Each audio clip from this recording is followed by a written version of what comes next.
سورہ یاسین بہت اہم صورت ہے. اس میں اللہ تعالیٰ نے واقعات بھی بیان کیے, اپنی قدرت کی باتیں بھی بیان کیں, اور موت کے بعد دوبارہ زندگی پر جو اعتراضات ہوتے ہیں اس کو بھی اللہ نے بیان کی. قرآن الحم سے لے کے والناس تک ایک ہی بات سمجھاتا ہے, ہم آزاد نہیں ہیں, ہم کسی کے غلام ہیں. اچھا, اس دعوے میں جو سب سے بڑی رکاوٹ بنتی ہے نا, جو چیز اس بات کو سمجھنے میں, وہ یہ بنتی ہے کہ اگر کامیابی اس کا نام ہے کہ اللہ کی غلامی اختیار کی جائے, تو پھر وہ لوگ جو کافر ہیں, وہ غیر مسلم ہیں, وہ جو مانتے ہی نہیں اللہ کو, ان کی اتنی ترقی کیوں ہے؟ دیکھنے میں کامیاب کون لگتا ہے؟ وہ لوگ لگتے ہیں. قرآن ان مضامین کو بار بار دہراتا رہتا ہے. سورہ یاسین میں بھی اللہ نے دہرایا ہے کہ اس ظاہری ترقی سے, اس ظاہری چمک دھمک سے, اس ظاہری تعیش اور عیش پرستی سے دھوکہ مت کھاؤ. یہ دنیا امتحان گاہ ہے, ایگزامینیشن ہال ہے. ایگزامینیشن ہال میں رزلٹ اناؤنس نہیں ہوتا, رزلٹ کی اناؤنسمنٹ کے لیے اللہ نے آخرت کا دن رکھا ہے. آخرت قائم ہوگی تو اس کے لیے اللہ نے عقلی دلائل بھی دی. عقلی کا مطلب وہ دلائل جو کھوپڑی میں آتے ہیں, اور نقلی دلائل کہتے ہیں جو نقل یعنی جو واقعات ہیں, کہ کیسے کیسے پیغمبروں نے قوموں پہ محنت کی ہے, لیکن ان قوموں نے کیسی نالائقیاں ان کے سامنے کی اور کیسا ان کا برا انجام ہوا. تو ہم یہاں سے شروع کرتے ہیں. اللہ نے فرمایا وَاضْرِبْ لَهُمْ مَثَلًا أَصْحَابَ الْقَرْيَةِ, اے نبی آپ ان کو ایک بستی والوں کا واقعہ سنائیں. یہ حضرت عیسیٰ علیہ السلام کے دور کے قریب کی کوئی بستی ہے. اِذْ جَاءَهَا الْمُرْسَلُونَ, ان بستی والوں کے پاس پیغمبر آئے. اللہ نے 2 پیغمبروں کو بھیجا, قوم نے انکار کیا. فَعَزَّزْنَا بِثَالِثٍ, دونوں کو اللہ نے طاقت دی تیسرے کے ذریعے بھی.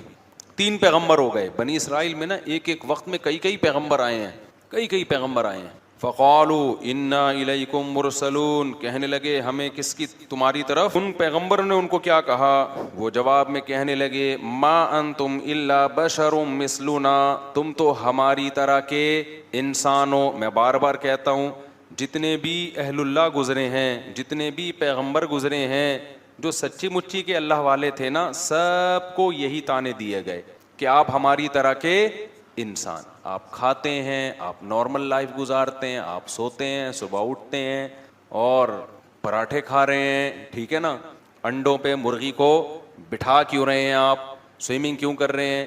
تو بار بار بزرگی کا یہ تصور کہ وہ عجیب سی مخلوق بن کے انسان گھومنا شروع کر دے, پتہ ہی نہیں چلے یہ مریخ سے آیا ہے یا اسی زمین کی پیداوار ہے. ایسے پیر و مرشد میں نے دیکھے ہیں, اللہ کی پناہ, جس جگہ بیٹھے ہیں کئی سالوں سے وہیں بیٹھے ہوئے ہیں. پولیس آ کے اٹھاتی ہے, تھوڑا سا ہل لو, اب ان کے وقار کے خلاف ہے چلنا. ایسے بیٹھے ہوئے ہیں بزرگ بن کے, شاید مر چکے ہوں, انتقال ہو گیا ہو, ویسے بیٹھے ہوئے ہوں. زمین کھانا شروع کر دیتی ہے, چپک گئے اندر, پولیس بھی نہیں اٹھا سکتی ان کو. تو بزرگ کا یہ مطلب ہرگز نہیں ہے. بزرگ کسے کہتے ہیں؟ الا ان اولیاء اللہ لا خوف علیہم ولا هم يحزنون الذین آمنوا وکانوا یتقون. عقیدہ صحیح کر لو اپنا اور کبیرہ گناہوں سے توبہ کر لو, بزرگ بن گئے, اور کچھ کرنے کی ضرورت نہیں ہے. باقی سارے جیسے نارمل رہتے ہیں, کاروبار کرتا ہے آدمی, صبح جاتا ہے دفتر سے, گھر آ کے بیوی سے پٹتا نہیں ہے, یعنی گھر آتا ہے, تھوڑا بہت بیگم سے اونچ نیچ بھی ہو جاتی ہے, کبھی محلے والوں سے, کبھی کرایہ نہیں دے رہا مالک مکان وہ کرایہ دار, تو کبھی اس سے اونچی آواز سے بات ہو گئی. تو یہ جو نارمل ہوتے ہیں نا, یہی بزرگ ہوتے ہیں. کوئی الگ سے کوئی بزرگ مخلوق, بزرگ کو کبھی کبھی غصہ بھی آتا ہے, جب اس کے ساتھ کوئی بدتمیزی کرے گا تو اس کو چپیٹ بھی دیتا ہے کبھی کبھار وہ بیٹھ کے. ایسا بزرگ نہیں ہوتا کہ اتنے پولائٹ اخلاق کہ ان کے ساتھ جو مرضی کر لو ان کو غصہ نہیں آئے گا. یوٹیوب پہ ویڈیوز آ جاتی ہیں نا, کوئی چیخ رہا ہے, ابے یہ دیکھو اخلاق پہ بیانات کرتے ہیں, ابھی کیا کر رہے ہیں, یہ چیخ رہے ہیں. بھائی غلط ہو رہا ہے تو چیخے گا نہیں تو کیا کرے گا وہ. ایسا تصور بنا لیا ہے نا کہ بالکل یہ بلٹ پروف قسم کا بزرگ ہے, جس پہ کسی کا اثر ہی نہیں ہوتا. بلٹ پروف ہوتی ہے نا گاڑیاں, بم کا اثر نہیں, تو ان پہ کسی کی زبان کا اثر ہی نہیں ہوگا, ان کو کبھی بھی غصہ نہیں آئے گا. ایسا بالکل بھی نہیں ہے. ہمارے جب نبی صلی اللہ علیہ وسلم کو بھی جب بہت زیادہ کوئی غلط بات ہوتی تھی, آپ کو غصہ بھی آتا تھا. ہاں, بار بار غصہ آنا ہر وقت ایسے جیسے توے پہ بیٹھا ہوا ہے, یہ ٹھیک نہیں. اچھا بھائی, تو انہوں نے کہا آپ تو ہماری طرح کے انسان ہیں. قالوا ربنا يعلم انا الیکم لمرسلون قالوا انا تطیرنا بکم. جب بھی پیغمبروں نے جا کے دعوت دی ہے نا, تو ہوا یہ کہ خوشحال قوموں میں پیغمبر گئے تو اللہ کی طرف سے ان قوموں پہ آزمائشیں آنا شروع ہوئیں, قحط سالی شروع ہو گئی, کہ شاید اب یہ توجہ کریں اللہ کی طرف، ان کے مالوں کا نقصان ہونا شروع، تو انہوں نے یہ نقصان بھی پیغمبروں کے کھاتے میں ڈال دیا. معاذ اللہ تمہاری نحوست ہے، معاذ اللہ تم جب سے آئے ہو تو یہ معاملات ہو رہے. جیسے بہو جب نئی گھر میں آتی ہے اور اتفاق سے مالی اسباب کم ہو جائیں تو ساس کس پہ ڈال دیتی ہے؟ بہو کی نحوست. حالانکہ عین ممکن ہے بہو کے ساتھ ظلم کی نحوست ہو. کیا خیال ہے؟ ظلم ہو رہا ہو، اس کی وجہ سے اللہ نے مال میں برکت ختم. تو کسی کی وجہ سے کوئی نحوست نہیں ہوتی، حدیث میں صاف ہے لا طیرہ، کوئی نحوست نہیں ہے. نحوست صرف بدعمالیوں کی ہوتی ہے، اس کے علاوہ کسی چیز کی نحوست اسلام میں نہیں ہے. کوئی کالی بلی گزر گئی، کوئی کتا آ گیا، کوئی یہ ہو گیا، یہ کوئی نحوست وحوست نہیں ہوتی. نحوستیں ہوتی ہیں تو کس چیز کی؟ بولو نا، بدعملی کی. بہو آنے سے اگر ظلم رزق گیا ہے تو اس کا مطلب اس کے ساتھ کوئی زیادتی ہو رہی ہے بہو کے ساتھ. ساس کے جاتے ہی ایک دم رزق کے دروازے کھل گئے تو ساس پہ نہ ڈالو کہ اس کی وجہ سے نہیں کھل رہے تھے، یہ گئی ہے تو کھل گئے دروازے. نہ نہ نہ بھائی، کوئی نیکی آپ نے کرنا شروع کر دی ہوگی، سمجھتے ہو، تو نہ ساس پہ ڈالو نہ بہو پہ ڈالو. یہ آج کل بہت ہو رہا ہے کہ اس کے آتے ہی یہ ہو گیا. بھائی وہ ویسے ہی ہو گیا تھا، اتفاق سے وہ اسی ٹائم پہ آ گئی. اب مجھے ایک بات بتاؤ، میں کسی کے گھر جاؤں، میں ایک جگہ کسی کے، زیادہ نہیں بتا، بہت لمبا بات ہو جائے، ہم کسی کے گھر گئے اور اتفاق سے وہاں کسی کو اللہ نہ کرے اللہ نے کہا کرنٹ لگ گیا. بولے یار مفتی صاحب جب آئے تھے تو کرنٹ لگا ہے، اس سے پہلے آج تک ہمارے گھر میں کسی کو کرنٹ نہیں لگا. یہ بلی ڈالنی تھی کہ الیکٹرک والوں پر، کہ الیکٹرک والوں پر ڈالنی تھی، الیکٹریشین جو گھر میں تاریں صحیح جوڑ کے نہیں گیا اس پہ ڈالنی تھی، ماں باپ جنہوں نے بچوں کی کیئر نہیں کی ان پہ ڈالنی تھی. ڈال کس پہ دی؟ یہ مفتی صاحب آئے تھے اسی دن کرنٹ لگا ہے. او بھائی یہ اتفاق ہوتے ہیں، اس میں کسی پہ آپ بلی نہیں ڈال سکتے. حرام ہے، گناہ کبیرہ ہے، بدگمانی ہے، جائز نہیں ہے. چلو آگے. تو وہ کہنے لگے کہ آپ کی بدشگونی ہے، جب سے آپ لوگ آئے ہیں نا یہ کبھی قحط ہو رہا ہے، کبھی مال میں نقصان. حالانکہ اللہ ان کو متوجہ کر رہا ہے کہ ان کی بات مانو، لیکن انہوں نے کس پہ ڈال دی ہے؟ پیغمبروں پہ. ان کی وجہ سے ایسا ہو رہا ہے. تو کہنے لگے، پیغمبر نے فرمایا تمہاری نحوست تمہارے ساتھ ہے، یہ تمہاری بدعمالیوں کی نحوست ہے. وجاء من اقصى المدینة رجل یسعى. قوم کو وہ تینوں پیغمبر سمجھا رہے ہیں، قوم کی سمجھ میں نہیں آ رہا. اب یہ کون سا علاقہ تھا؟ تاریخ خاموش ہے. بہت سے حضرات نے کہا انطاکیہ نہیں ہے ترکی کا، جہاں بھی زلزلہ آیا ہوا ہے، اس جگہ کا واقعہ ہے.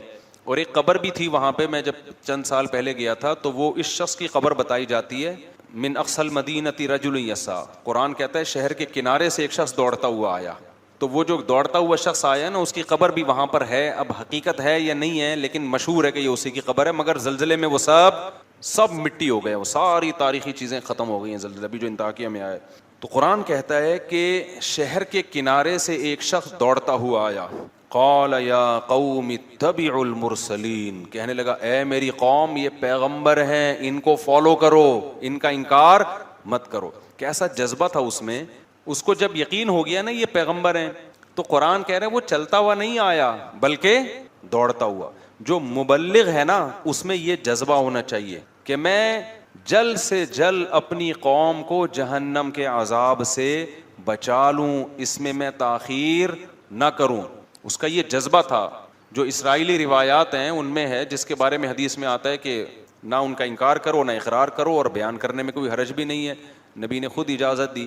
تو تورات اور انجیل میں بھی ہے نا اس طرح کے واقعات. تو حبیب نجار اس کا نام ہے. نجار کہتے ہیں بڑھئی کو، بڑھئی کا کام کیا کرتا تھا، جس کو کیا کہتے ہیں ابے آج کل انگلش میں کیا کہتے ہیں، کارپینٹر تھا، نام اس کا حبیب تھا. تو وہ دوڑتا ہوا آیا اور کہنے لگا اے میری قوم، پیغمبروں کی اتباع کرو. اتبعوا من لا يسألكم اجرا وهم مهتدون. دیکھو ان کے اندر دو ایسی چیزیں ہیں جس سے پتہ چلتا ہے کہ یہ واقعی پیغمبر ہیں. نمبر ایک، ان کی باتیں بالکل ٹھیک ہیں، یہ توحید کی دعوت دے رہے ہیں، زنا سے بچنے کی دعوت دے رہے ہیں، شراب سے بچنے کی دعوت دے رہے ہیں. اچھا ایک اور اہم پوائنٹ، بعض دفعہ باتیں تو ٹھیک ہوتی ہیں، لیکن میں بار بار ایک بیان میں کہتا ہوں نا، بیان میں ایک بات کہ بات ٹھیک ہوتی ہے لیکن اصل مقصد اپنا منجن بیچنا ہوتا ہے کہ نہیں ہوتا. جیسے بس والا جب بس میں چڑھتا ہے، بس میں جب آپ سفر کرتے ہیں، ایک بندہ چڑھتا تھا، ہمیں اب پتہ نہیں چڑھتے ہیں کہ نہیں چڑھتے، پہلے زمانے میں وہ پہلے نماز کی ترغیب دے گا، درود و سلام کا نذرانہ پیش کرے گا، پھر وغیرہ وغیرہ بہت ساری، آخر میں چندہ مانگنا شروع، یا پھر اپنی وہ ٹافی بیچنا کہ گلے کو صاف کرتی ہے، پھیپھڑوں کو آرام پہنچاتی ہے. 5 روپے کی ٹافی ہے اور ٹی بی ختم کر دے گی، پھیپھڑوں کا کینسر ختم کر دے گی. تو قیمت صرف کیا ہے؟ تو وہ لوگ بھی شروع میں وہ درود بھی پڑھ رہا ہوتا ہے, نماز روزے کی ترغیب بھی, باتیں ساری صحیح کر رہا ہے, لیکن مقصد کیا ہوتا ہے اس کا اپنا منجن. تو بعض دفعہ مذہب کا لیبل لگایا جاتا ہے, باتیں ساری صحیح ہوتی ہیں, لیکن پیچھے کیا ہوتا ہے آپ کا مفاد, ریاست چاہیے یا پیسہ چاہیے ہوتا ہے. تو کتنا عقل مند تھا وہ شخص جو بڑھئی کا کام کرتا تھا, لیکن اس نے کہا ہے میری قوم یہ دو صفات ان میں ایسی ہیں جن سے صاف پتہ چلتا ہے کہ یہ سچے لوگ ہیں, یہ جھوٹے نہیں ہیں. نمبر ایک, یہ تم سے کوئی اجر کا مطالبہ نہیں کر رہے, اس دعوت میں ان کا دنیا کا کوئی فائدہ نہیں ہے بلکہ پوری قوم کی مخالفت. اس سے پہلے قرآن میں ہے کہ انہوں نے کہا کہ ہم آپ کو پتھروں سے مار کے ہلاک کر دیں گے, یہ دھمکیاں مل رہی تھیں ان پیغمبروں کو, رجم کریں گے. سمجھ رہے ہو کہ نہیں سمجھ رہے؟ یعنی ایسے ہی قتل نہیں کریں گے, زمین میں گاڑ کے پتھروں سے مار کے ہلاک کر دیں گے اگر دعوت سے پیچھے نہیں ہٹے. اور وہ پھر بھی اپنی دعوت سے پیچھے نہیں ہٹے. تو اس شخص نے کہا کہ دیکھو اتنی بڑی موت کی دھمکی, اور وہ دھمکی پر غالب بھی ہے کہ یہ عمل کریں گے کیونکہ قوم زیادہ ہے, یہ کتنے ہیں, یہ تو تھوڑے سے ہیں. اتنی بڑی دھمکی, نہ ان کا پیسوں کا مفاد, نہ ان کو عہدہ چاہیے, نہ ریاست چاہیے, اور وہم مہتدون, اور بات بھی ان کی کیا ہے, درست ہے, خود بھی پھر اس پر خود بھی عمل کر رہے ہیں. تو ایسے لوگوں کی اتباع کیوں نہیں کرتے؟ سمجھ میں آ رہی ہے کہ نہیں آ رہی ہے؟ آج کے حالات میں ان آیتوں کو اپنے اوپر منطبق کریں. علماء آپ سے کیا کہتے ہیں بھائی کہ نماز پڑھو اور ہمیں 50 روپے دیا کرو ہر نماز کے. کیا ہو گیا میرے بھائی, 50 روپے دیا کرو؟ علماء یہ کہتے ہیں کہ روزہ رکھو اور ہر مولوی کو ایک روزے کے 100 روپے. کوئی فائدہ ہے آپ کے روزہ رکھنے سے مولوی صاحب کو یا علماء کو کوئی فائدہ ہے؟ تبلیغ والے کہتے ہیں سہ روزے کے لیے نکلو. تو کیا مطلب, جب نکلو گے تو گوشت سستا ہو جائے گا تبلیغ والوں کا, یہ ٹماٹر سستے ہو جائیں گے اس سے؟ کوئی اپنا کوئی کچھ, وہ کہتے ہیں اپنا پیسہ لگاؤ, ہم بھی اپنا پیسہ لگا کے ہی آئے ہیں آپ کے گھر میں دعوت دینے کے لیے. تو بھائی علماء کا کوئی فائدہ نہیں ہے. آپ شراب چھوڑ دو, آپ زنا چھوڑ دو, عورتیں پردہ کر لیں, آپ رمضان کے روزے رکھ لو, آپ حج فرض ہو جائے تو حج کر لو, آپ داڑھی رکھ لو. علماء کا اس میں کوئی فائدہ نہیں ہے, تو پھر کیوں فالو نہ کیا جائے؟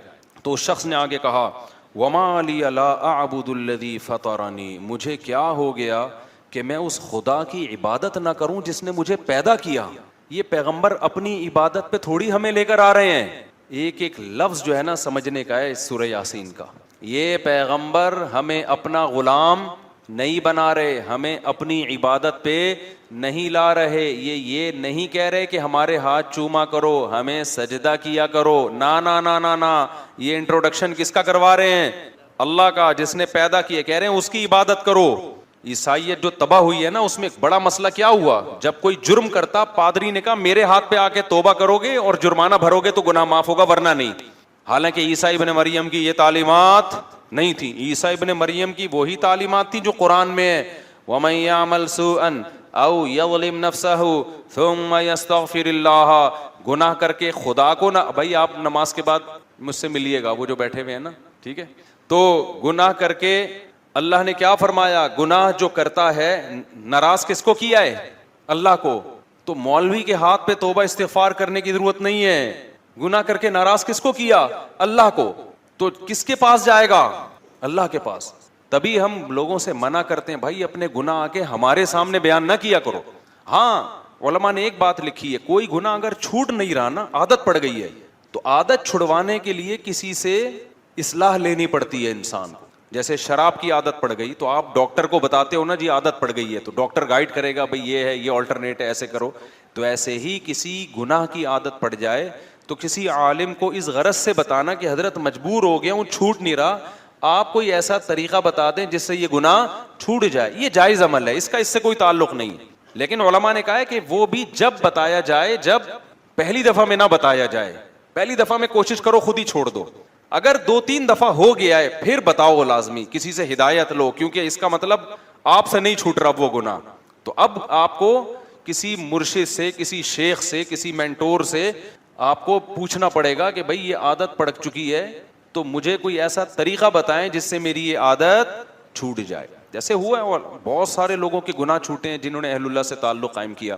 لیکن اصل کیا ہے, وَمَن يَعْمَلْ سُوءًا, قرآن کہہ رہے جو بھی گناہ کرے گا, ثُمَّ يَسْتَغْفِرِ اللَّهَ, پھر اللہ سے توبہ استغفار کرے, اے اللہ معاف کر دے, میں نے تجھے ناراض کیا, يَجِدِ اللَّهَ غَفُورًا رَحِيمًا, وہ اللہ کو غفور بھی پائے گا اور رحیم بھی. اس کے لیے کسی مذہبی رہنما کے پاس جانے کی ضرورت نہیں ہے, یہ بندہ اور اللہ کا بیچ میں کوئی واسطہ نہیں ہے, اللہ اور بندے کا معاملہ ہے. تو یہ تعلیم حضرت عیسیٰ کی بھی تھی, لیکن انہوں نے مذہبی رہنماؤں کو ایسا باپ بنا دیا نا کہ جی ان کے سامنے آ کے بھائی یہ کیا لگتا ہے کہ اس کے سامنے کیوں بتائیں, نافرمانی پادری کی تھوڑی ہوئی ہے, کس کی ہوئی ہے, خدا کی ہوئی ہے, تو آپ جانو خدا جانے, خدا کو بتاؤ جا کے. تو یہ قرآن کی تعلیمات. تو اس نوجوان نے کیا کہا, وَمَا لِيَ لَا أَعْبُدُ الَّذِي, ارے مجھے کیا ہو گیا, انداز دیکھو تبلیغ کا, مجھے کیا ہو گیا, لا اعبد الذی فطرنی, جس نے مجھے پیدا کیا, سب سے قریب ہے میرے, سب سے بڑا میرا محسن. ہم خود تھوڑی پیدا ہو گئے ہیں, اپنی قوم کو سمجھا رہا ہے کہ اے میری قوم, ہم آٹومیٹیکلی خود بخود پیدا نہیں ہو گئے, کوئی تو ہے نا جس نے بنایا ہے. جس نے ہمیں بنایا ہے یہ ہمیں اس کے قریب کر رہے ہیں, اس کی عبادت پہ لگا رہے ہیں. وَإِلَيْهِ تُرْجَعُونَ, اور ہم نے لوٹ کے بھی ادھر ہی جانا ہے. اینڈ ہمارا کیا ہوگا, یا تو اس دنیا میں ہمیشہ کے لیے آئے ہوتے, کبھی مرنا ہی نہ ہوتا, پھر جو مرضی کرتے, جانا بھی اینڈ میں کدھر ہے, خدا کو منہ دکھانا ہے, تو بچ کے جا کہاں سکتے ہیں. تو کتنی معقول بات کر رہے ہیں یہ پیغمبر, اس میں کون سی ایسی بات ہے جس کو غلط کہا جائے. دیکھو اس قوم کی کھوپڑی میں یہ باتیں نہیں آ رہی تھیں, آپ لوگ کی کھوپڑی میں تو آ رہی ہیں نا, کیا خیال ہے, تو پھر کر لو نا عمل میرے بھائی, برائی چھوڑ دو, توبہ کر لو اللہ سے, سارے لڑکیوں کے نمبر اپنے موبائل سے بلاک کر دو. وہ نہیں کریں گے, وہ نہیں کرے گا بھائی. تو ایسا دین اللہ کو کیا کرنا ہے بھائی, جب تم اپنی ساری خواہشات افطاری میں آ کے بیٹھ جاتے ہو پکوڑے کھانے کے لیے, تو پورے دین کو فالو کرنا پڑے گا. تو نکال دو اپنے موبائل سے, بلاک کر دو سب. صرف نکاح کا راستہ ہے آپ کے لیے, نکاح کے علاوہ کوئی اور راستہ اللہ نے حلال نہیں کیا, اس کا عذاب ہے, حساب دینا پڑے گا. یہ بھنگی اور چماروں کا کام ہے گرل فرینڈ رکھنا. جو پیغمبر اور پیغمبروں کے طریقے کو فالو کرتے ہیں وہ بھنگیوں اور چماروں والے کام نہیں رکھتے, گدھے گھوڑوں کا کام ہے فزیکل ریلیشن. انسان پیغمبروں کا جو راستہ ہے وہ انسانوں کا راستہ ہے, وہ صرف فزیکل ریلیشن نہیں ہے, وہ اصل میں ریلیشن ہے, جس کے بعد بہت سارے حقوق ایک دوسرے کے متوجہ ہو جاتے ہیں. سمجھتے ہو کہ نہیں سمجھتے؟ آگے چلتے ہم. انی آمنت بربکم فاسمعون. تو اس شخص نے کہا کہ اے میری قوم, میں اس خدا پر, شروع میں اس نے اپنے ایمان کو ظاہر نہیں کیا, اپنے ایمان کو چھپا کے نا اپنی قوم کو دعوت دی کہ بھئی ایسے کو ہم کیوں نہ مانیں. اس کے بعد جب قوم نے نہیں مانا تو اس نے صاف اعلان کر دیا, انی آمنت بربکم, دیکھو میں تمہارے رب پر ایمان لے آیا. اپنا رب نہیں کہہ رہا, کیا مطلب, تم بھی لے کر آؤ نا, وہ صرف میرا تھوڑی ہے, وہ تمہارا بھی ہے. فاسمعون, لہذا تم سن لو. قوم نے قتل کر دیا اس کو. ایسے موقع پہ کسی غیر مسلم کے لیے ایمان چھپانا جائز ہے جب اسے قتل کا خطرہ ہو, لیکن عظیمت کیا ہے, فضیلت کس میں ہے, نہ چھپائے اور شہید ہو جائے. کچھ گناہ ایسے ہیں کہ مجبوری میں وہ گناہ ہی نہیں رہتے, کچھ گناہ ایسے ہیں کہ مجبوری میں وہ جائز تو ہو جاتے ہیں لیکن افضل نہیں ہوتے. اب یہ فقہ میں نا, اصول فقہ جنہوں نے پڑھا ہوا ہوتا ہے وہ قرآن و سنت کی روشنی میں وہ سمجھتے ہیں کہ کون سے گناہ ایسے. آپ بھوک سے مر رہے ہو, خطرہ ہے کہ جان سے ہاتھ نہ دھو بیٹھو, اور آپ کے پاس حرام گوشت ہے, تو وہ حرام گوشت کھانا آپ کے لیے حلال ہے. نہیں کھاؤ گے مرو گے, خودکشی کا گناہ ہوگا. وہاں جان بچانا فرض ہے, سمجھتے ہو, کھانا فرض ہو جائے, صرف حلال نہیں ہوگا بلکہ کیا ہو جائے گا, فرض ہو جائے گا. آپ کی جیب میں پیسے ختم, بھوک سے بلک رہے ہو, پیسے ہی نہیں ہیں, مر رہے ہو, سامنے نظر آئی ایک تندور نظر آیا, روٹیاں گرم گرم, خوشبو سے کلابازیاں کھانا آپ نے شروع کر دی. اب آپ نے بیان سنا ہے چوری کرنا بہت بڑا جرم ہے, اور بالآخر آپ آہستہ آہستہ آپ کا انا للہ ہونے لگا بھوک سے, تو وہاں آپ پہ چوری کرنا فرض ہو جائے گا.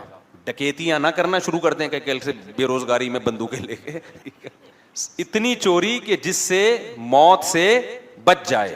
تو یہ صرف جائز نہیں ہو جائے گا چوری کرنا, بلکہ یہاں چوری کرنا آپ پر واجب ہو جائے گا. شریعت کہے گی بھائی تو جان بچا, اگر تیرے پاس پیسے نہیں ہے کسی طرح جا تندور پہ کسی طرح لڑ کے روٹی لے کے کھا لے, جان بچ جائے گی. پھر کیا ہوگا جب بچ جائے گی, پھر کوشش کر اب اس کے پیسے کیسے ادا کرنے میں, معاف نہیں ہوں گے وہ پیسے.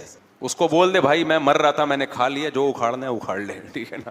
باقی یہ کہ معاف کر دے تو اچھا ہے, نہیں تو پھر میں مزدوری کروں گا, جب پیسے ویسے ہوں گے تو میں نے ڈائری میں نوٹ کر لیا, یا میں نے دماغ میں نوٹ کر لیا کہ اتنے پیسے میں نے تجھے دینے, وہ پیسے اس کے اوپر واجب ہو جائیں گے. لیکن ایسے موقع پہ چوری کرنا کیا ہو جائے گا, فرض. لیکن رمضان کا روزہ اگر کوئی آپ سے کہتا ہے توڑ دو, بندوق رکھ دی, تو علماء نے فقہا بیان کرتے ہیں کہ توڑنا جائز تو ہے, لیکن اگر نہیں توڑو گے, ڈٹ جاؤ گے, تو شہادت کا ثواب ملے. سمجھتے ہو گے نہیں سمجھتے؟ اب یہ مسائل میں باریک فرق ہے, اسی کے لیے علم حاصل کیا جاتا ہے.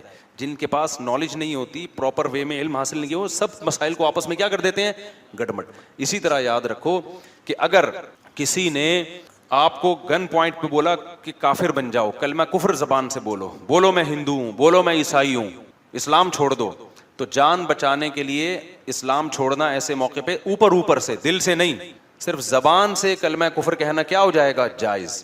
ایسے موقع پہ گناہ نہیں ملے گا. لیکن آپ اگر ڈٹ گئے, نہیں بھائی میں لا الہ الا اللہ کا قائل ہوں, میں اپنے آپ کو ہندو کسی قیمت پہ نہیں کہوں گا, میں عیسائی نہیں کہوں گا, میں توحید پرست مسلمان ہوں, جو اکھاڑنے اکھاڑ لے, اور اس نے مار دیا, تو خودکشی کا گناہ نہیں ہوگا, بلکہ کیا ہوگا, بہت بڑی شہادت. اس کو کہتے ہیں عزیمت. عزیمت یہی ہے کہ ڈٹ جائے.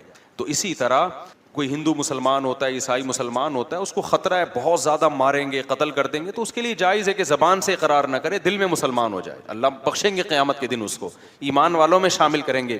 لیکن اگر وہ ڈر جاتا ہے کہ نہیں بھائی مجھے مار دو, میں شہادت کے لیے تیار ہوں, تو یہ بہت بڑی شہادت ہے, اس میں بہت بڑا اجر ملے گا, جیسے کہ اس کو ملا. یہ ڈٹ گیا.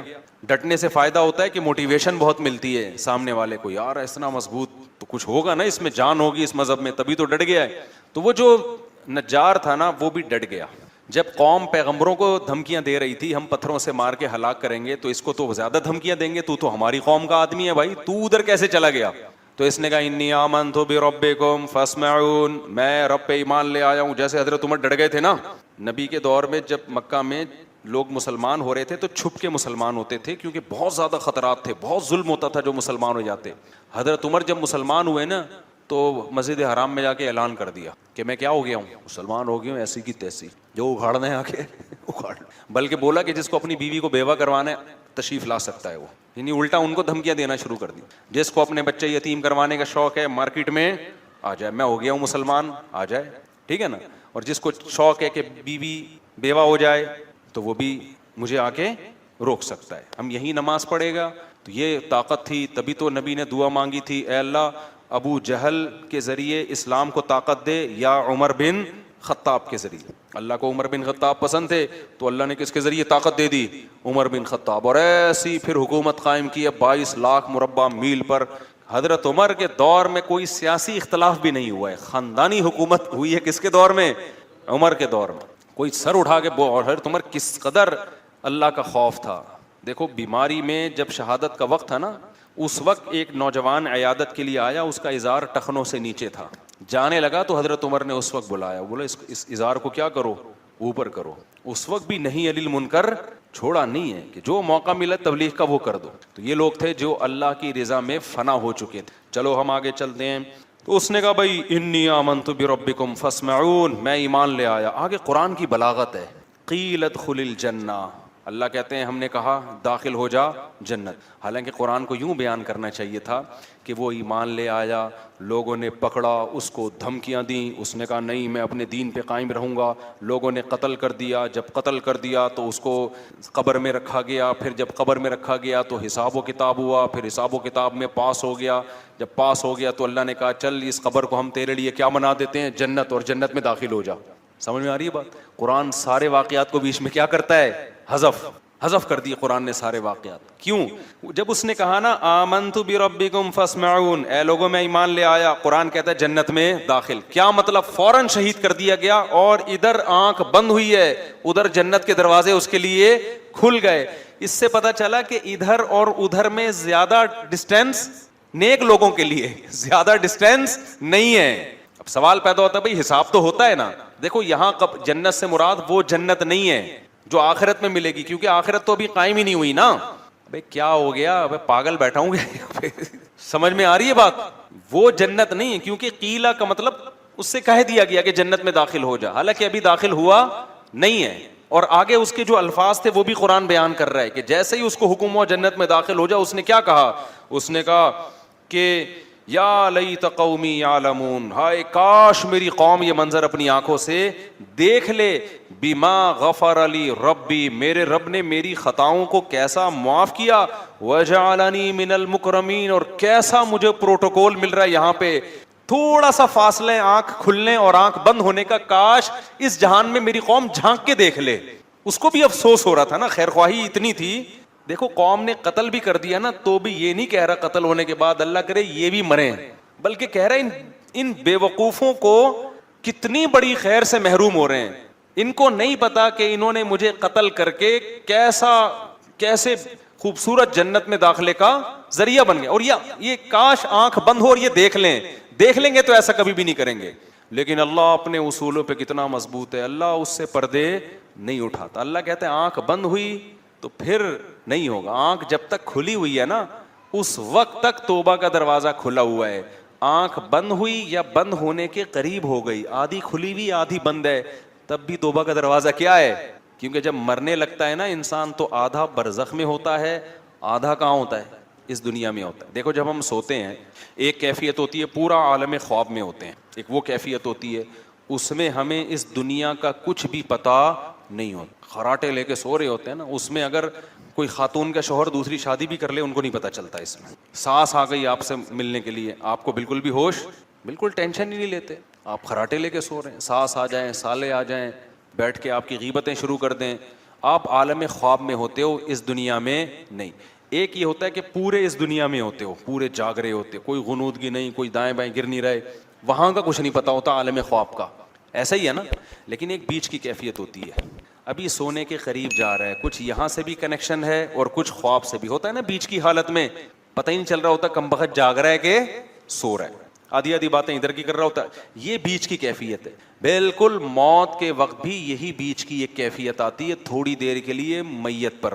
جب ہم دنیا سے جاتے ہیں نا ایک کیفیت ہوتی ہے, پورے یہاں پر ہوتے ہیں اس جہان میں, وہاں سے ابھی کنیکشن بحال بولو نہیں. ایسی کنڈیشن میں توبہ قبول ہوگی. اللہ مہلت دیتا ہے, اب توبہ کر لے, اے اللہ جو کچھ ہوا معاف کر دے, اگر مجھے زندگی ملی آئندہ میں ان گناہوں کے قریب نہیں جاؤں گا, معاف کرے گا اللہ. لیکن بدبخت لوگ توبہ کرتے نہیں ہیں. کیوں؟ اللہ کے وعدوں پہ ان کو یقین ہی نہیں. کتنے کافر ہیں مرتے ہوئے ان سے کہا گیا اب تو مسلمان ہو جاؤ, انہوں نے کہا نہیں بھائی. نبی کے چچا تھے نا, ان سے کہا گیا کہ اب اسلام قبول کر لیں, انہوں نے کہا نہیں. لوگ بولیں گے کہ بھئی یہ موت کے ڈر سے باپ دادا کے دین کو قبول کر چھوڑ رہا ہے. ایک کیفیت ہوتی ہے جب آپ پورے اس جہاں میں چلے جائیں, اس وقت بھی توبہ قبول نہیں ہوتی. ایک بیچ کی کیفیت ہوتی کہ آدھے یہاں ہیں اور آدھے عالم برزخ کے حالات نظر آنا شروع, اس وقت بھی توبہ قبول نہیں ہوتی. اس کو کہتے ہیں غرغرے کی کیفیت. حدیث میں آتا ہے ان اللہ یقبل توبۃ عبدہ ما لم یغرغر, اللہ اس وقت تک بندے کی توبہ قبول کرتا ہے جب تک وہ غرغرے کی کیفیت میں نہیں ہوتا. فرعون جب ڈوبنے لگا نا غرغرے کی کیفیت میں آیا ہے, پھر توبہ قبول نہیں ہوئی ہے. تو اب یہ قرآن نے بیچ کا حصہ کیوں حذف کر دیا؟ یہ بتانے کے لیے کہ ادھر اس کی روح نکلی ہے اور ادھر اللہ نے اس کو برزخ کی جو جنت ہے, اصل جنت تو آخرت میں ہے, لیکن قبر ہی کو اور جو عالم برزخ ہے اسی کو اللہ تعالیٰ عزت کی جگہ بنا دیتے ہیں. اس آیت سے عذاب قبر اور ثواب قبر بھی ثابت ہوتا ہے.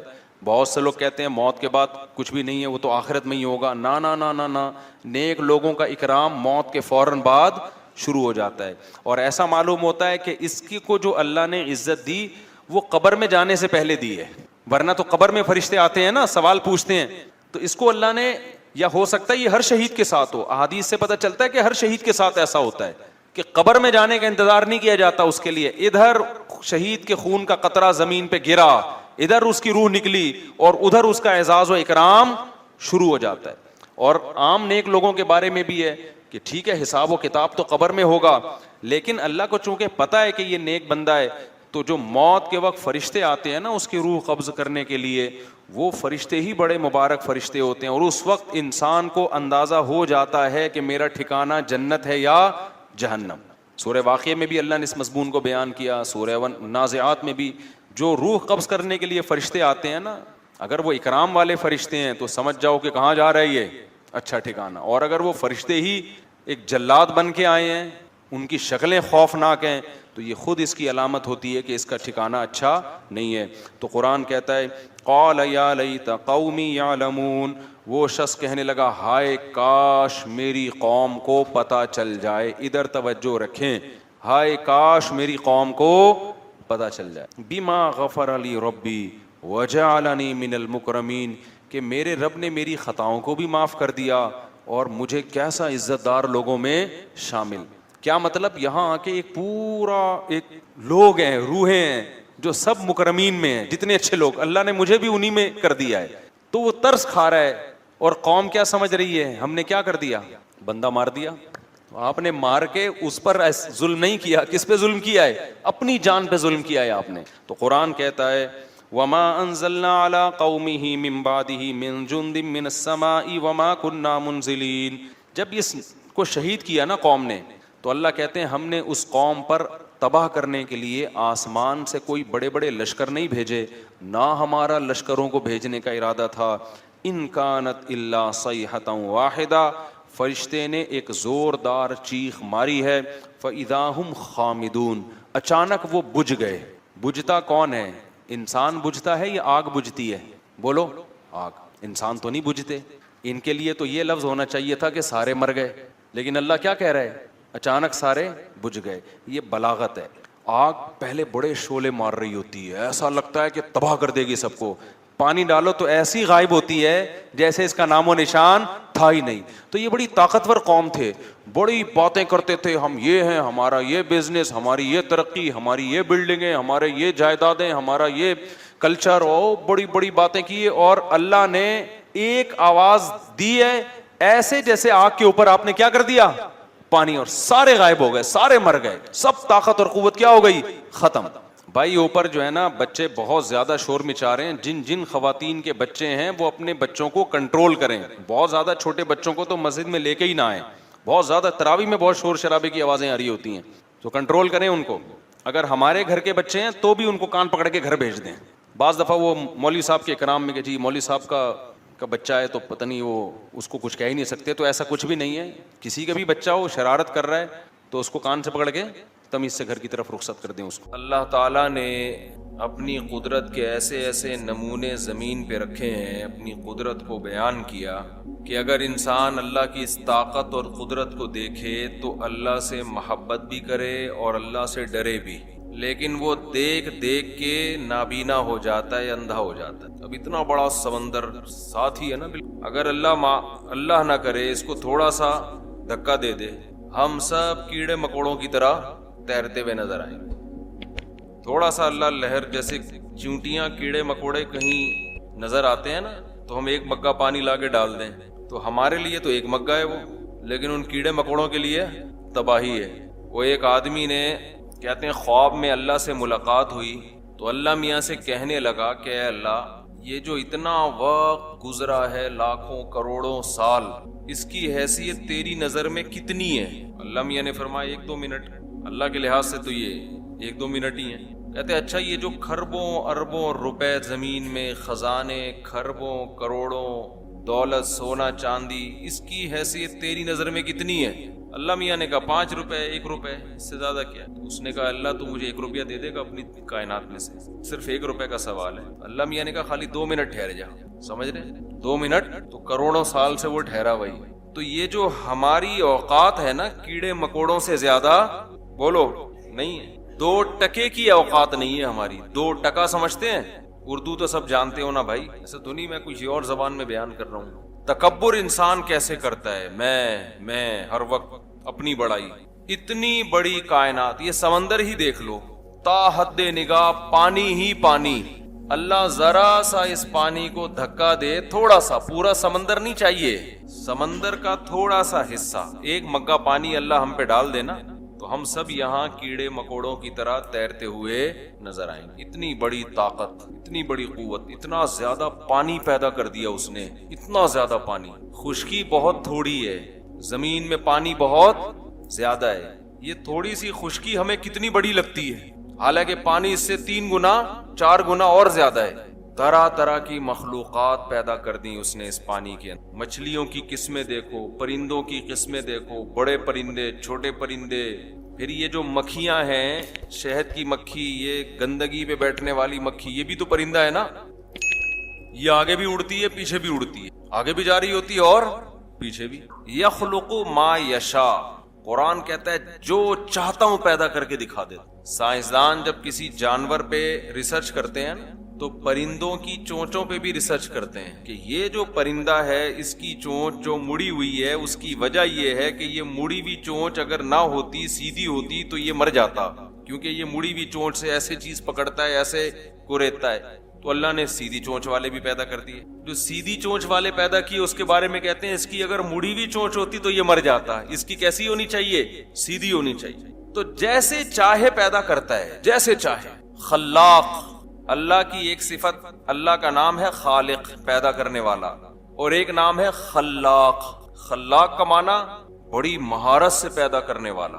تو دیکھو بھائی منوڑا والو، ہم جب دنیا میں آتے ہیں تو جیسے جیسے ہمارے اندر سمجھ پیدا ہوتی ہے نا، ہمارے سامنے تعارف ہوتا ہے مختلف لوگوں کا، پہچانتے ہیں ہم۔ بچہ سب سے پہلے کس کو پہچانتا ہے؟ اپنی ماں کو، باپ کو بھی بعد میں پہچانتا ہے، سب سے پہلے کس کو پہچانتا ہے؟ ماں کو۔ اسے یہ نہیں پتا ہوتا کہ اس نے مجھے جنا ہے، اس کے سامنے یہ انٹروڈکشن، یہ تعریف، یہ تعارف ہوتا ہے کہ یہ وہ خاتون ہیں، لیڈیز ہیں، یہ وہ لیڈی ہے کہ جب میں روتا ہوں تو یہ مجھے چپ کراتی ہے۔ بچہ کو جب اس کی ماں گود میں اٹھاتی ہے نا، اس کے پسینے میں بھی اس کو خوشبو آتی ہے، دوسری عورت گود میں اٹھاتی ہے تو اس کا خوشبودار پسینے میں بھی اس کو بدبو آتی ہے، وحشت ہوتی ہے کس نے اٹھا لیا۔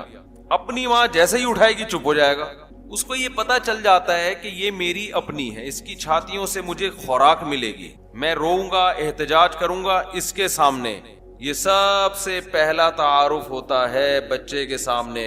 وہ کس کو پہچانتا ہے؟ ماں کو۔ باپ کو لفٹ نہیں کراتا، وہ اسے یہ نہیں پتا ہوتا۔ آپ آؤ گے نا بڑی بڑی مونچھوں کے ساتھ اس کے سامنے، آپ کو دیکھ کے رونا شروع کر دے گا، بولے گا ابو نہیں چاہیے، ابو کی گود میں نہیں جانا۔ حالانکہ اس کی ولادت پہ خرچہ کس نے اٹھایا؟ بولو، باپ نے اٹھایا۔ جو حمل کے دوران ماں کو جب کمزوری ہوئی، اس کو مچھلی کھانی تھی، اس کو دودھ پینا تھا، اس کو انڈے کھانے تھے، یہ پیسے کس نے دیے؟ باپ نے، ہے بھائی۔ پھر قوم خاندان کہاں سے ملا اس کو؟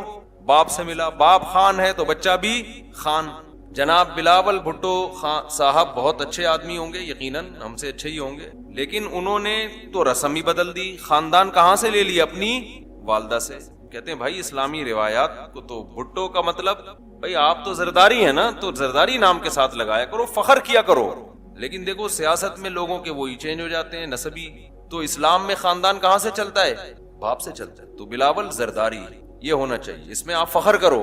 آپ ووٹ جس کو چاہے دیں، مجھے اس سے کوئی غرض نہیں ہے، آپ بھٹو کو دیں، بلاول کو دیں، نواز شریف کو دیں، عمران خان کی، آپ کا اپنا مسئلہ ہے، لیکن شرعی مسئلہ تو ہم بتائیں گے نا کہ بھائی بلاول زرداری، ابا زرداری تو بیٹا بھی کیا ہوگا؟ زرداری۔ باپ سید ہو تو بیٹا بھی کیا ہوتا ہے؟ سید۔ ماں سے تھوڑی بنتا ہے۔ باپ خان ہے، بیٹا کیا ہے؟ خان۔ باپ راجپوت ہے، بیٹا راجپوت۔ باپ صدیقی، بیٹا صدیقی۔ تو بچے کو تعارف، بچے کی ماں نے بڑی خدمت کی ہے، اس میں کوئی شک نہیں ہے، لیکن باپ بھی تو کوئی کم نہیں ہے نا۔ باپ نے گھر دیا، گیس بجلی کا بل دیا، اب ساری زندگی اس کا خرچہ کون اٹھائے گا؟ باپ اٹھائے گا۔ لیکن بچہ باپ کو لفٹ کراتا ہے شروع میں؟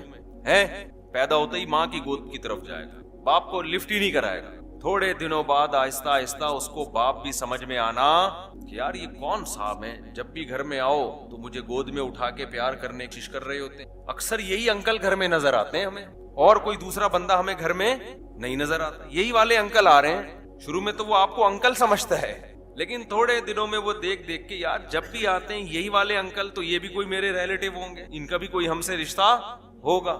پھر ماں بتاتی ہے تھوڑے دنوں میں یہ ابو ہیں، یہ پاپا ہیں۔ ڈیفنس میں ماں بتائے گی یہ پاپا ہیں، منوڑا میں بتائے گی یہ ابو ہیں، اور بھی ڈیڈی ویڈی یہ سب چیزیں آ رہی ہیں مارکیٹ میں۔ تو بچہ پھر آہستہ آہستہ ابو کا مطلب سمجھنے کی کوشش کرتا ہے۔ پھر وہ دیکھتا ہے میرے ساتھ میں جو ایک دوسرا پڑوس میں بچہ کھیلنے کے لیے آتا ہے اس کے بھی ایک ابو ہیں، اس کا مطلب سب کے ابو ہوتے ہیں۔ یہ اسلامی ملکوں میں ہے، غیروں کے انگریزوں میں تھوڑا سا سیٹ اپ تھوڑا سا چینج ہے، وہ کہتے ہیں کسی کے ہوتے ہیں کسی کے نہیں بھی ہوتے۔ انگریزوں میں ایسا سیٹ اپ نہیں ہے، اتنا وہ ٹینشن نہیں لیتے کہ سب کے ابو کہہ رہے ضروری نہیں، اگر ہیں تو ٹھیک ہے، نہیں ہے تو کوئی اتنا بڑا ایشو نہیں ہے، کہتے ابو نہیں ہے کوئی مسئلہ نہیں۔ تو اس کے بعد دوسرے نمبر پہ جو تعارف ہوتا ہے اماں کے بعد کس کا ہوتا ہے؟ ابو کا۔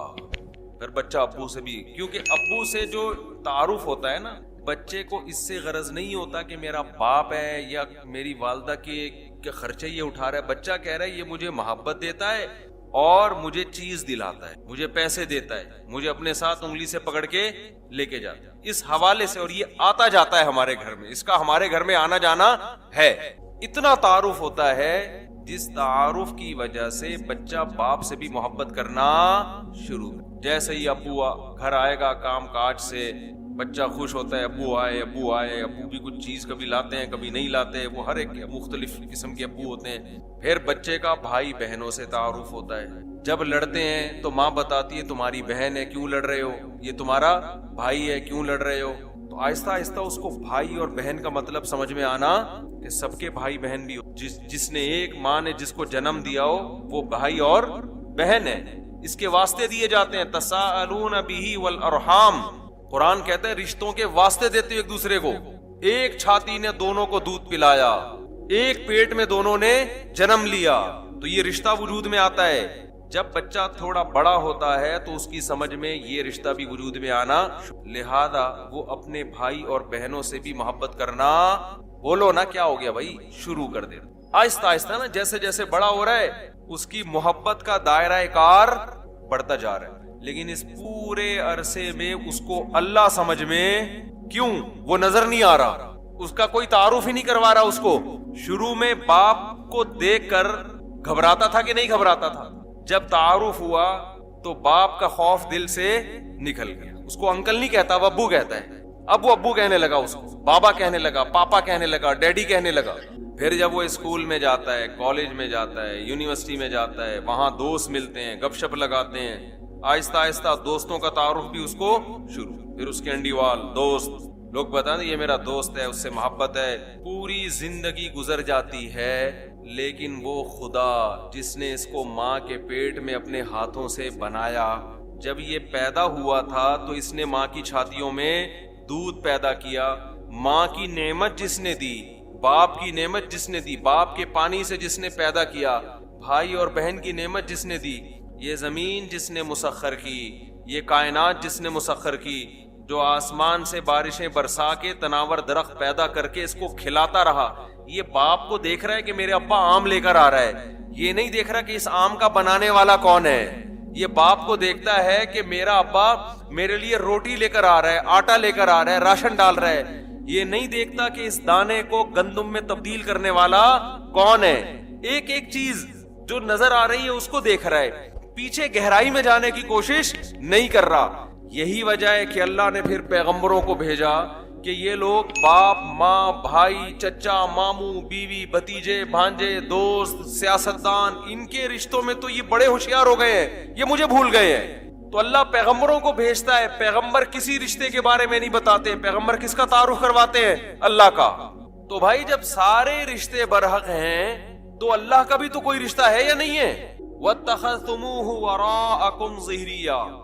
آج دنیا کا سب سے بڑا المیہ یہ ہے کہ ہر رشتے کا خیال کیا جاتا ہے, پیدا کرنے والے کا کوئی حق نہیں ہے. وہ کہتے ہیں تو مولویوں کا کام ہے نماز پڑھنا, روزہ رکھنا, قرآن پڑھنا, پڑھوا لو, ٹوپی رکھ لو کبھی کبھار.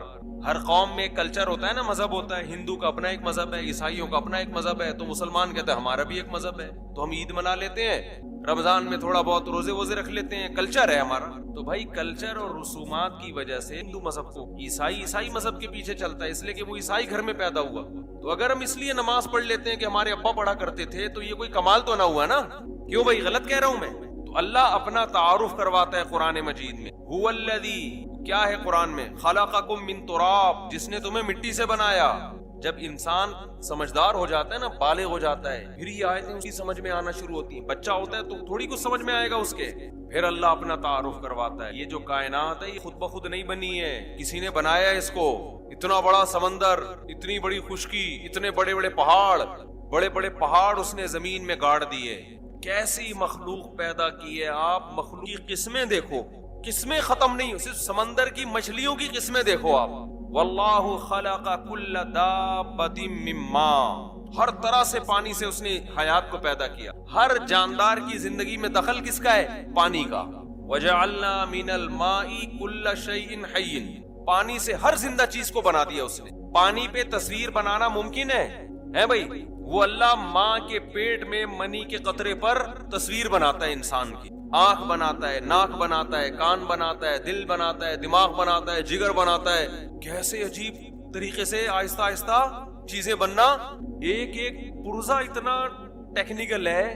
دیکھو ایک کمپنی گاڑی بناتی ہے، اس گاڑی میں ٹائر بھی ہوتے ہیں. ایک عام آدمی کہتا ہے یار یہ ٹائر میں اپنے ہاتھ سے نہیں بنا سکتا.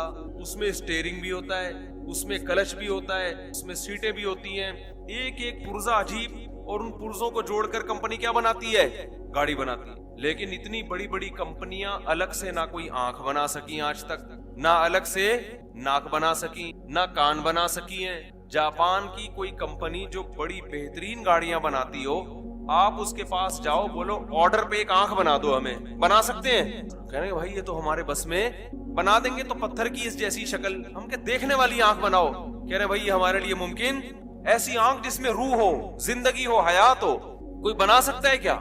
اور اللہ ماں کے پیٹ میں یہ چیزیں بناتا ہے پانی کے ایک قطرے سے، روٹی سے بناتے ہیں اللہ تعالیٰ یہ ساری چیز. کیسے دیکھو ماں کو حمل ٹھہرتا ہے.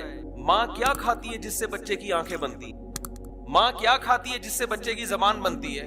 ماں کیا کھاتی ہے جس سے بچے کی سر بنتا ہے، دماغ بنتا ہے، گردے بنتے ہیں، کلیجی بنتی ہے، پھیپھڑے بنتے ہیں، گھٹنے بنتے ہیں، انگلیاں بنتی ہیں. روٹی کھا رہی ہے. منوڑا میں کچھ اور تو نہیں کھاتی ہے نا مائیں. روٹی کھائے گی اس سے بھی آنکھ بنے گی، مچھلی کھائے گی اس سے بھی آنکھ بنے گی، اور آم کھائے گی اس سے بھی آنکھ بنے گی، کھجور کھائے گی اس سے بھی آنکھ بنے گی. آنکھ بھی بنے گی، ناک بھی بنے گی، دل بھی بنے گا، دماغ. یہ ہم اور آپ کو اللہ ماں کے فی ظلمات ثلاث، قرآن کہہ رہا ہے یخلقکم فی بطون امہاتکم، تمہاری ماؤں کے پیٹوں میں تمہیں بناتا ہے 3 اندھیروں کے اندر.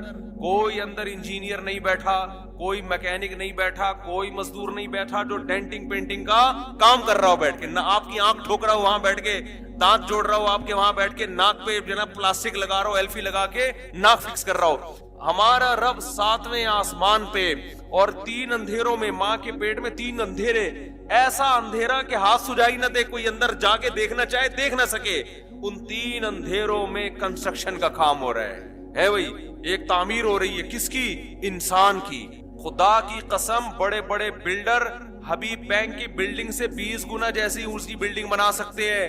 ایک چھوٹا سی مکھی قرآن کہہ رہے نہیں بنا سکتے. سارے جمع ہو جائیں تو بھی ایک مکھی نہیں بنا سکتے. انسان تو بہت دور کی بات ہے. ایسے کمالات جس خدا کے ہوں، اس خدا کو بھول جانا، اس خدا سے محبت نہ کرنا، اس کی نافرمانی کرنا دنیا کی سب سے بڑی بے وقوفی ہے یا نہیں ہے؟ آپ ٹکر لو علاقے کے دادا سے، محلے کے دادا سے ٹکر لے لو، بچ جاؤ گے آپ. دیکھو بڑے بڑے بدماش ہوتے ہیں نا، لوگ ان سے ٹکر لیتے ہیں. کیوں؟ اس لیے کہ ان کے پاس اس سے بھی بڑا ایک بدماش ہوتا ہے. آپ نے منوڑا کے بدماش سے ٹکر لے لی، وہ بدماش بولے گا تو نے مجھ سے ٹکر لی، آپ اس کو دوسرے بڑے بدماش کا حوالہ دے دو گے. ایسا ہی ہوگا نا، آپ بولے گا میں لیاری کے بدماش کا آدمی ہوں. تو بڑے سے بڑے بدماش سے آپ ٹکر لے سکتے ہیں، اس لیے کہ جس سے آپ ٹکر لوگے اس سے بھی بڑا بدماش دنیا میں موجود ہوگا. کوئی دنیا میں ایسا نہیں جو کہ میں سب سے بڑا بدماش ہوں. سب سے بڑا تو امریکہ بدماش ہے، اس نے افغانستان سے ٹکر لے لی ہے بھائی. تو ہر جگہ ہر بدماش کے اوپر بھی ایک بدماش بیٹھا ہوا ہے. لیکن اللہ سے ٹکر لے کے آدمی کہاں جائے گا؟ وہ تو بنا رہا ہے ہم کو، وہ تو کھلا رہا ہے ہم کو. اللہ سے کیسے ٹکر لیتا ہے انسان؟ آپ کہہ سکتے ہو ہم نے تو اللہ کو کبھی چیلنج نہیں، آپ کہہ سکتے ہو ہم تو اللہ سے ٹکر نہیں لیتے. ایسے کمالات ہیں اللہ کے. اللہ تعالیٰ اپنے کمالات بھی بیان کرتا ہے، اپنی طاقت بھی بیان کرتا ہے، اپنے احسانات بھی بیان کرتا ہے. 3 چیزیں ہوتی ہیں نا. ایک ہے صاحب کمال، عجیب عجیب چیزیں بنا رہا ہے جو انسانی عقل سمجھنے سے قاصر. ایک ہے ایسی بڑی بڑی چیزیں بنا رہا ہے. یہ سمندر تو کچھ بھی نہیں ہے اس کائنات، یہ زمین تو چھوٹے سے ذرے کا ذرہ ہے. اتنی بڑی بڑی کہکشائیں، اتنے بڑے بڑے ستارے، سیارے. زمین جیسے 13 لاکھ زمینیں بنے تو ایک سورج بنتا ہے. اتنا بڑا سورج، اور کیسے آگ کا گولا ہے نا، جل رہا ہے، کتنے بڑے بڑے شعلے پھینک رہا ہے. لاکھوں سال ہو گئے سورج کے اندر ایندھن ختم ہونے کا نام نہیں لے رہا، ایسے جل رہا ہے. اتنا طاقتور اور اتنا اپنے بندوں. اب کمالات کیسے ہیں اس کے؟ چوزے انڈے کو دیکھ لو آپ، جب مرغی انڈا دیتی ہے اس کو توڑ کے دیکھو، کہیں چونچ نظر آتی ہے آپ کو اس کے اندر؟ میرا خیال ہے منوڑا میں آتی ہے بھائی، کہیں چونچ نظر آئی، کہیں اس کے اندر پر نظر آتے ہیں. ایک زردی ہے ایک سفیدی، پکا کے کھا جاؤ.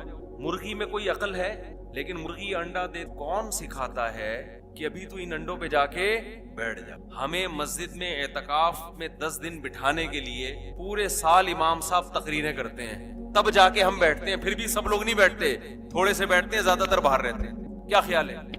10 دن کے لیے ہم کو ایک جگہ, پھر ایک جگہ بھی نہیں بیٹھتے, مسجد میں پھدکتے رہتے ہیں. کبھی وہاں بیٹھ گیا, کبھی ادھر جا کے ادھر بیٹھ گیا, کبھی ادھر بیٹھ گیا, کبھی ادھر بیٹھ گیا, کبھی وضو خانے, کبھی بیت الخلاء بیٹھ گیا, تو اب نکل ہی نہیں رہا وہاں سے. تو پولیس بلوانی پڑے گی, بھائی باہر آ تو یار, اور بھی لوگ گھسیں گے اندر. جو نہیں بیٹھنے کی جگہ ہے وہاں گھنٹوں گھنٹوں بیٹھے گا. مسجد کی صف میں نماز کے انتظار میں 5 منٹ بیٹھنا مشکل اس کے لیے. یہ وہ انسان ہے جو بڑا ذہین ہے, جس کو پتا ہے کہ مسجد میں بیٹھنے کا فائدہ ہے. مرغی میں کیا عقل ہوتی ہے؟ بولو. جانور ہے, اسے کیا پتا. لیکن اللہ نے اس کو کیسا سکھایا ہے, کیسا سکھایا ہے. انڈے دے گی, دے کے تھوڑے دنوں کے بعد جا کے اس کو کڑک ہونا شروع. اس کو خیال آتا ہے بھائی میرے انڈے کہاں ہیں, بھائی بیٹھنا ہے میں نے. کون سکھا رہا ہے اس کو؟ کیا اس کی ماں نے سکھایا؟ یہ اس کی ماں تو چھوڑ چھاڑ کے پتہ نہیں کب سے گئی ہوئی ہے. اس نے اپنی ماں کو تو دیکھا ہی نہیں انڈوں پہ بیٹھے ہوئے, اس لیے کہ جب وہ تھا اس وقت تو اس میں جان نہیں تھی, حیات نہیں تھی. کیسے آگے بیٹھتی ہے تھوڑے دنوں کے بعد, پھر کیسے 21 دن تمیز سے آگے بیٹھتی ہے, اپنا کھانا قربان, اپنا پینا قربان. حالانکہ اس نے کسی مرغی کو پہلے بیٹھے ہوئے, اتنے بڑے بڑے دلائل ہیں اللہ کے ہونے کے, اللہ کی قدرت کے. اتنی چھوٹا سا دماغ ہے مرغی کا. آپ نے کبھی دیکھا ہوگا نا, بھینس کے مغز پکا کے کھا لیا, ہوتا ہے نا. بکرے کا مغز بھی لوگ پکا کے کھاتے ہیں. کبھی سنا مرغی کے مغز بک رہا ہے مارکیٹ میں؟ کبھی سنا آپ نے؟ کیوں نہیں؟ اتنا چھوٹا سا مغز ہے, کسائی کہے گا اس کا مغز نکالنے میں میرا اپنا مغز ختم ہو جائے گا. اتنا چھوٹا سا مغز, 2 ٹپکے ہوں گے, وہ کون کھائے گا یار, کس کو کھلاؤ؟ وہ نکالنے میں گھنٹہ لگے گا اور نکلے گا کیا اتنا سا مغز. وہ کہہ رہا ہے پوری سری ابال کے پی جا بھائی تو, اسی میں مغز آ جائے گا. ایسا ہی ہوتا ہے نا.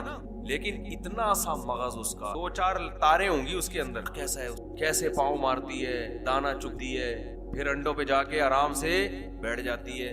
اور آپ کو پتا ہے مرغی اگر ایک ہی زاویے سے انڈوں پہ بیٹھی رہے گی, چوزا اس سے, مرغی ان انڈوں کو گھماتی. جیسے ہم تکا پکاتے ہیں نا, تکا پکاتے ہیں تو رکھ کے چلے تھوڑی جاتے ہیں, تھوڑا سا یہاں سے, اب تھوڑا ادھر ٹن مارا اس کو, ادھر بھی پکا بھائی تو ادھر سے جل نہ جائے کہیں, پھر تھوڑا ادھر. مرغی بھی کیا کرتی ہے, روزانہ اس کو انڈوں کو گھماتی. ادھر سے تو میں نے ہیٹ دے دی ہے اس کو, تھوڑا سا یہاں سے. اس کو کس نے بتایا کہ اس کے اندر سے تیرے بچے پیدا ہوں گے؟ کہ یہ خود بخود اس میں اتنی عقل آ گئی ہے؟ تو یہ بھی تو کوئی ذات ہے. آپ کو یہ تو بتا دیا یہ میرا باپ ہے اس لیے کہ یہ گھر میں راشن لے کر آتا ہے, یہ گھر گیس بجلی کا بل دیتا ہے, اس سے باپ سمجھ میں آ گیا.